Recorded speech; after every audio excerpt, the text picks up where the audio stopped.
Hi. வீடியோக்குள்ளே போகிறதுக்கு முன்னாடி 2 பேருக்கு நான் தேங்க்ஸ் சொல்ல விருப்பப்படுறேன். ஒன்று வந்து பார்த்திங்கன்னா நம்மளோட கேமராமேன் தினேஷ் அண்ணன், இன்னொன்று வந்து பார்த்திங்கன்னா என்னோடய ஃப்ரெண்டு ஹரி. அவன் தான் இந்த வண்டி விண்டேஜ் பைக்ஸு. ஸோ ஒரு விண்டேஜ் பைக்கை வந்து தேடி போய் வீடியோ போடுறது ரொம்ப கஷ்டம். இதே ஒரு லேட்டஸ்ட் வண்டி ஒரு 2025 அந்த மாதிரி மாடலு இருந்தால் நம்ம போய் ஈஸியாக நம்ம சோர்ஸ் பண்ணி கூட வாங்கிட்டு வந்துடலாம். ஆனால் ஒரு விண்டேஜ் வண்டி போய் தேடி போட்டுருந்து அவ்வளோ ஈஸியான வேலை இல்லை. ஸோ அதனால தான் உங்களுக்கு வீடியோ டிலே ஆகுது. சரி, ஓகே, இப்போ நம்ம வீடியோக்குள்ளே போகலாம். இது வந்து பார்த்தீங்கன்னா யமகா RX 100. இவங்களோட ஃபவுண்டர் பார்த்தீங்கன்னா டோகோசோ யமகா. 1887 இவங்க ஒரு வெஸ்டர்ன் மியூசிக்கல் இன்ஸ்ட்ருமெண்ட் வச்சு நடத்திருந்தவங்க தான் இவங்க. 1990s ஒரு பெரிய முயற்சி எடுத்து இதை லான்ச் பண்ணாங்க. RX 100 ஒரு இந்தியன் மார்க்கெட்டே கலக்கி போட்ட வண்டினா அது இந்த வண்டி தான். Because of the power and performance, sound and முக்கியமாக சொல்ல போனால் இந்த வண்டி வந்து கண்ட்ரோல் பண்ண தெரியலன்னா தூக்கிட்டு போயிட்டு சொத வேண்டியது தான், மரத்துலேயோ பேரிகார்ட்லேயோ எங்கன்னா. அவங்க பீரியடில் இப்போ இது பண்ணுமான்னா டவுட்டு தான். இப்போ பண்ணாது because of the parts availability. என்ன தான் நம்ம அக்யூரஸியாக இப்போ இருக்க பார்ட்ஸ் வாங்கி போட்டாலும் அப்போது இருந்த பார்ட்ஸ் குவாலிட்டி வேறு, அப்போது இருந்த டைமென்ஷன்ஸ் எல்லாமே வேறு. இப்போ வந்து ஒரு இந்தோனேஷியன் போர்ட்லாம் வாங்கி போட்டால் தான் அந்த பெர்ஃபார்மன்ஸ் வரும். அது அப்கமிங் வீடியோஸில் பார்க்கலாம். இது வந்து பார்த்திங்கன்னா ஒரு RX 100. இந்த வண்டியில் என்ன ஸ்பெஷாலிட்டினா ஒரு ஏசி யமகான்னு பேட்ச் பண்ணியிருப்பாங்க இங்கே. இது வந்து அப்பில் அண்ட் டவுனில் ஏறும்போது வண்டியில் லைட்டாக ஒரு ஜர்க்கு இருக்கும். அந்த ஜர்க்கை கட் பண்ணுறதுக்கோசம் தான் ஏசி யமகானா பார்த்தீங்கன்னா யமகா எனர்ஜி இண்டக்ஷன் சிஸ்டம். இங்கே டேங்க்கு கீழே ஒரு பாக்ஸ் ஒன்று இருக்கும். பெட்ரோல் காற்று அதிகமாக போச்சுன்னா அந்த பைப் வழியாக அந்த ஏர் வந்து பாக்ஸில் சேவ் ஆகிடும்.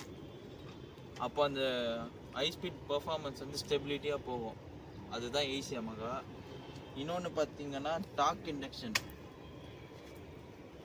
இண்டக்ஷன்னா ஒன்றும் இல்லை, வண்டியோட ரீட் வேல்வ்லேருந்து பெட்ரோல் போகிற மாதிரி செட் பண்ணி வச்சுருப்பாங்க. எல்லா வண்டிலையும் ரீட் வேல்வ்லேருந்து தான் போகும். ரீட் வேல்வ் சொல்லப்போனால் 3 வேல்வ் இருக்குது மொத்தம். ரோட்ரி வேல்வு, இன்னும் 2 சம்திங் இருக்குது. நான் அது அப்புறமா டீட்டெயிலாக சொல்கிறேன். ரோட்ரி வேல்வ்லாம் பார்த்தீங்கன்னா அது வந்து KB 100 ஒரு பைக்கில் வரும். அதுவும் ஒரு விண்டேஜ் பைக் தான், 2 ஸ்டாக் தான் அதுவும். இதில் பார்த்தீங்கன்னா பெட்ரோல் ரீட் வேல்வ் மூலியம் போய் இப்படி சப்ளை ஆகும். அந்த KB 100 பார்த்தீங்கன்னா பெட்ரோல் வந்து ரோட்ரி வேல்வு இப்படி போகும் பெட்ரோல்னால் அது பவர் ஜாஸ்தியாக இருக்கும். ஸோ நெக்ஸ்ட்டு பார்த்தீங்கன்னா இந்த வண்டி பார்த்தீங்கன்னா 1990s மாடலு. ஒரு 2 ஸ்ட்ரோக்கே ஆர்டி படித்த வண்டி. இதோட காம்படிஷன் பார்த்தீங்கன்னா ஷோகன். லாஸ்ட் வீடியோவில் சொல்லியிருப்போம். அது வந்து பார்த்தீங்கன்னா அதோட இதுவே வேறு. ஷோகனுக்கு அடுத்தது வந்து இதோட காம்படிஷன் தான் அதுவும். அப்புறம் யமகா என்ன பண்ணாங்க, ஒரு பெரிய முயற்சி எடுத்து RX 135 விட்டானுங்க. அதுவும் ஃபெயிலியர் தான், சக்ஸஸ் ஒன்றும் கொடுக்கல. Because of the braking. அது இதோட பவராக இருக்கும், ஆனால் மக்கள் யாரும் அதை விரும்பலை. RX 100 தான். RX 135 வந்து சவுண்ட் வந்து கொஞ்சம் பேஸியாக இருக்கும். இதில் வந்து கொஞ்சம் அப்படியே ராவாக கொடுத்துருப்பானுங்க. இதோட அண்ணன் ஒருத்தர் இருக்கான், greatest of all time, RD 350. அவன்லாம் இது ராஜா மாதிரி. நீங்கள் அந்த வண்டியை கண்ட்ரோல் பண்ண முடியல அப்படின்னா டெத்து தான். அந்த RDக்கான ஃபுல் ஃபார்ம் பார்த்தீங்கன்னா ரேப்பிட் டெத்து. பார்ப்போம், அது ஃபியூச்சர்ஸ் வீடியோவில் நம்ம எடுக்க முடியுமான்னு பார்ப்போம். இந்த RX சீரீஸில் பார்த்தீங்கன்னா 4 வேரியன்ட் விட்டானுங்க. ஒன்று வந்து பார்த்தீங்கன்னா ஃபஸ்ட்டு விட்ட மாடல் வந்து RX Gன்னு ஒரு மாடலு. அதுவுமே ஒரு ஃபெயிலியர் தான். அதுக்கப்புறம் ஒரு RX 100 இந்த மாடலு. நெக்ஸ்ட்டு பார்த்தீங்கன்னா RX 135. அதுவும் அந்தளவுக்கு சக்ஸஸ் கொடுக்கல யமகாவுக்கு. சக்ஸஸ் கொடுத்த வண்டி ஒரே வண்டி பார்த்தீங்கன்னா இந்த வண்டி மட்டும்தான், RX 100 மட்டும்தான். அதுக்கப்புறம் இந்த RD 350 வந்து இப்போ இருக்கிற GT 650 கம்பேர் பண்ணலாம். அண்ட் 390 இப்போ மார்க்கெட்டில் வர KTM 390லாம் RD 350லாம் ஒன்றுமே பண்ணாது. Because of the power. அதில் பார்த்தீங்கன்னா ட்வின் சிலிண்டர் பைக்கு 2 ஸ்ட்ரோக் தான் அதுவும். அது செல்லமாக ரேபிட் டெத்து விடோ மேக்கர் அப்படி இப்படின்னு சொல்லுவானுங்க. ஏன்னா கண்ட்ரோல் பண்ண தெரியாமல் எடுத்துன்னு போய் சொருவிட்டு வண்டி மேலே குறை சொல்கிறானுங்க. இப்பயும் அது நடக்குது. வண்டி என்னதான் அவங்க பிரேக்கிங் அதிகமாக கொடுத்தாலும் ஏபிஎஸ்ஸே வச்சு கொடுத்தாலும் வண்டி கண்ட்ரோல் பண்ண தெரியலன்னா தூக்கிட்டு போய் சொருவ வேண்டியது தான். சொருவிட்டு அப்புறம் கேடிஎம்மு ஃபஸ்ட்டு நான் பிராண்ட் நேம்லாம் சொல்ல விரும்ப மாட்டல. வண்டி மேலே கம்ப்ளைண்ட் பண்ணிட்டு போயிடலாம். வண்டி இன்ஜினியரிங் பிரேக் ஃபெயிலியர் ஆகும் தான். பட் எப்பயுமே ஆகுமானா அது டவுட்டு தான். இந்த ஆர்எக்ஸ் சீரீஸில் பார்த்தீங்கன்னா 4 வேரியன்ட் விட்டானுங்க. ஒன்று வந்து பார்த்தீங்கன்னா ஃபஸ்ட்டு விட்ட மாடல் வந்து ஆர்எக்ஸ் ஜின்னு ஒரு மாடலு, அதுவுமே ஒரு ஃபெயிலியர் தான். அதுக்கப்புறம் ஒரு ஆர்எக்ஸ் 100 இந்த மாடலு. நெக்ஸ்ட்டு பார்த்தீங்கன்னா ஆர்எக்ஸ் 135, அதுவும் அந்தளவுக்கு சக்ஸஸ் கொடுக்கல யமகாக்கு. சக்ஸஸ் கொடுத்த வண்டி ஒரே வண்டி பார்த்தீங்கன்னா இந்த வண்டி மட்டும்தான், ஆர்எக்ஸ் 100 மட்டும்தான். அதுக்கப்புறம் இந்த RT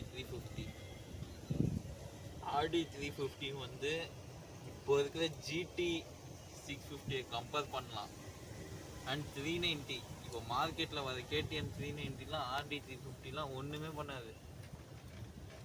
because of the power. அதில் பார்த்தீங்கன்னா ட்வின் சிலிண்டர் பைக்கு 2 ஸ்ட்ரோக் தான் அதுவும். அது செல்லமாக ரேபிட் டெத்து விடோ மேக்கர் அப்படி இப்படின்னு சொல்லுவானுங்க. ஏன்னா கண்ட்ரோல் பண்ண தெரியாமல் எடுத்துன்னு போய் சொருவிட்டு வண்டி மேலே குறை சொல்கிறானுங்க. இப்பயும் அது நடக்குது. இந்த வண்டியோட பிஹெச்பி பார்த்தீங்கன்னா அதோட ஒரு 11.25, எக்ஸாக்டாக சொல்லணும்னா 11.2 பிஹெச்பி. பிஹெச்பினா வந்து பயோ ஹார்ஸ் பவர். இது எப்போ ஓப்பன் ஆகும்னா 7500 ஆர்பிஎம். அப்போ வந்து இதோட பவர் வெளியே வரும், உள்ளே இருக்க வந்து வெளியே வரும்.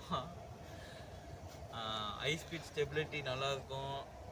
பட் ஆனால் மெயின்டைன் பண்ணுறது கொஞ்சம் கஷ்டம்தான். Because of the space. மார்க்கெட்டில் இன்றைக்கி ஒரு சேஞ்ச் ப்ராக்கெட்டே அதாண்டு ஒரு 2000 சொல்கிறாங்க.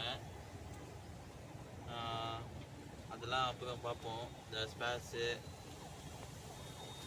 நெக்ஸ்ட்டு வந்து பார்த்தீங்கன்னா இது வந்து ஒரு பேன் பண்ணப்பட்ட வண்டி தான். எதுக்காக பேன் பண்ணாங்கன்னா because of the pollution norms. RX 100 வந்து பேன் பண்ணி ரொம்ப நாள் ஆயிடுச்சு. இன்னமும் இதை மார்க்கெட்டில் ஓட்டிகிட்டு இருக்காங்க. எஃப்சி கரண்ட்டில் பண்ணிட்டு தான் இருக்காங்க. இதோட ஹிஸ்ட்ரி பார்த்தீங்கன்னா கொஞ்சம் இன்ட்ரெஸ்டிங்காக இருக்கும். இந்த இன்ஜினை கழட்டி போட்டு ஒரு போட்டில் தூக்கி ஏற்றி அதை ஓட்டின்னு இருந்தானுங்க. நடுவில் காணாமல் போன வண்டி. திடீர்னு ஒரு 3 வருஷம் முன்னாடி போனோம்னா ரோட்டில் பார்த்தா அவன் வச்சுன்னு இருக்கான் இந்த வண்டியை. எப்போ தான் வாங்குறீங்கன்னு கேட்டால் எல்லாம் இப்போவே அரௌண்ட் 3 lakhs கிட்டவே கோட் பண்ணுறாங்க இந்த வண்டியெல்லாம். இப்படிப்பட்ட வண்டி தான் இந்த ஆர்எக்ஸு. இது வந்து ஒரு ஆர்எக்ஸ் 100 மட்டும் இல்லை, இது எல்லாருக்குமே ஒரு எமோஷன் தான். ஈவன் நானுமே இந்த வண்டி வாங்குறதுக்கு கேட்டேன், இன்னமும் எனக்கு கிடைக்கல. மேபி நான் ஃபியூச்சரில் ஒரு வண்டி இதை வாங்கி வைப்பேன். ப்ளஸ் பாக்கெட்டிங் பார்த்தீங்கன்னா ஒரு 14 teeth ஸ்மால் ஸ்பாக்கெட்டு. பிக் ஸ்பாக்கெட் பார்த்தீங்கன்னா அரௌண்ட் ஒரு 39 அந்த ரேஞ்சுக்கு வரும். சுசுக்கியில் கியர் பார்த்தீங்கன்னா எல்லாமே கீழே, இது எல்லாமே நியூட்ரல். அதை போன வீடியோவில் நான் சொல்ல மறந்துட்டேன். இந்த வீடியோவில் அதை நான் மென்ஷன் பண்ணிக்கிறேன். சரி, ஓகே.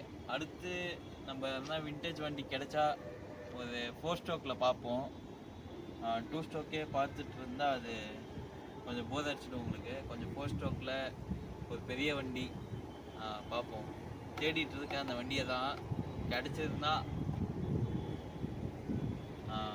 ஓகே. அவன் வந்து பார்க்க எப்படி இருப்பான்னா நம்ம டேவிட் வீட்டு புள்ள சித்தப்பா பையன் மாதிரி இருப்பான். அதாவது ஹார்லி டேவிட்சன் தான் நான் சொல்ல வந்தேன். Mini Harley Davidson. இன்னொன்று, எல்லாருமே ஹெல்மெட் போட்டு சேஃபாக ஓட்டுங்க. பிகாஸ் இப்போ ஆக்சிடென்ட்ஸ் நிறையா வந்து ஹெல்மெட் போட்டு சேஃபாக ஓட்டுங்க. ரைட் போனீங்கன்னா அதுக்கான ஜாக்கெட்ஸ் அண்ட் ரைடிங் பேண்ட்டு பூட்டு எல்லாம் போட்டு சேஃபாக ஓட்டுங்க. சப்போஸ் அது இவி வெஹிக்கிள் எங்கன்னா நீங்கள் பர்ச்சேஸ் பண்ணணுன்னு நினச்சிங்கன்னா ஒரு ஓலா அதை ஏற்ற அந்த மாதிரி ஒரு பிராண்டட் கிட்ட போயிட்டு நீங்கள் வாங்குங்க. ரீசெண்டாக ஒரு ஆக்சிடெண்ட் ஒன்று ஆச்சு. சார்ஜ் போடும்போது பேட்ரி எக்ஸ்ப்ளோர்ட் ஆகி வெடிச்சு 9 மாதம் குழந்தை அண்ட் அவங்க அப்பா